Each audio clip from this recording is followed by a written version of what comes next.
Ranking the top 50 NBA players of all time. This list took a long time. At number 50, I got Dominique Wilkins. At number 49, I got Willis Reed. At number 48, I got Clyde Drexler. At number 47, I have Ray Allen. At number 46, I have Rick Barry. At number 45, I have Reggie Miller. At number 44, I have Dwight Howard. At number 43, I have Anthony Davis. At number 42, I have Paul Pierce. At number 41, I have Jason Kidd. At number 40, I have Chris Paul. At number 39, I have Gary Payton. At number 38, I have Bob Cousy. At number 37, I got Elgin Baylor. At number 36, I have Allen Iverson. At number 35, I have Bob Pettit. At number 34, I have Luka Dončić. At number 33, I have Shai Gilgeous-Alexander. At number 32, I have John Havlicek.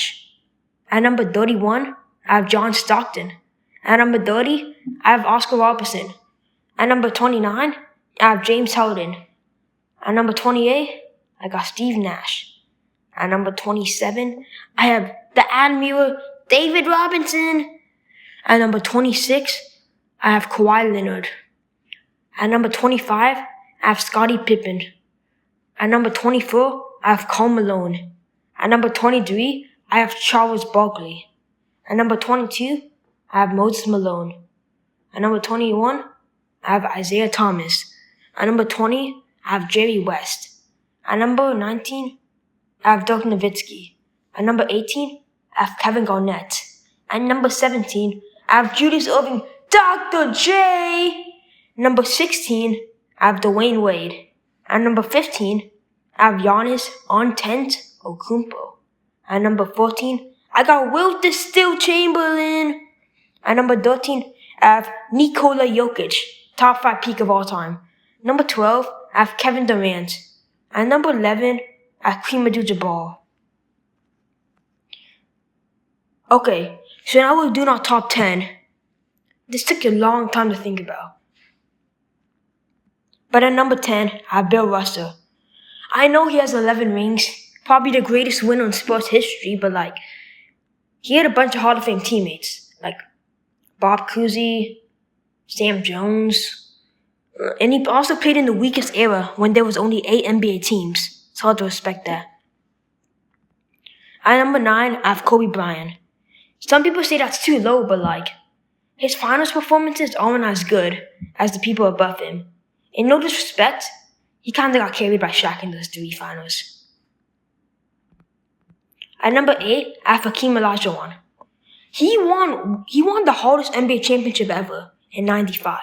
And in 94, they were the 5th seed and he led the team with nobodies to win the chip. He's top 5 clutch player ever. I mean, he has that dream shake signature move. At number 7, I have Magic Johnson. That 42 performance in his rookie season in Game 6, crazy. Some people say he's the GOAT point guard. I don't know. I don't think so. At number 6, I have Shaquille O'Neal. The most dominant player of all time. If he had 15 years of longevity like Steph Curry, he would be top 3 all time. At number 5, I have Tim Duncan, the big fundamental.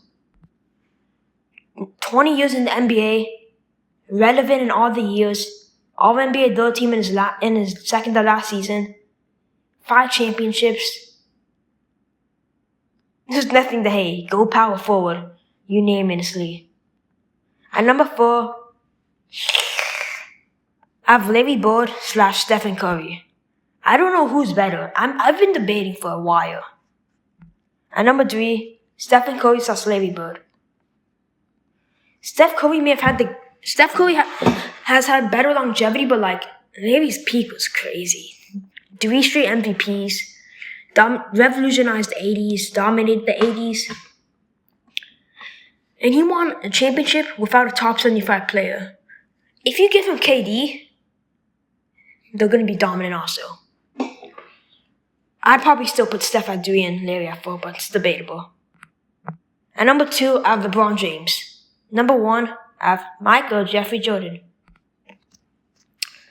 If LeBron James gets like 3 more championships, like I don't know how he's gonna do that, but like if I was LeBron James, I would take a minimum deal and play for Jokić and play with Jokić. Bro, LeBron could have like 10 championships if he wasn't so cheap of a player. Like, he's a billionaire. He could take the pay cut if he wants to. Anyways, hope you guys watched it. Thank you for 50 subs. I hope you enjoyed this top 50 NBA players special. I'm going to put all my top 50 players in the description so you can read them if you want to. Thank you for watching the video. Make sure to check out my newest video. My newest show. Link will be in the description.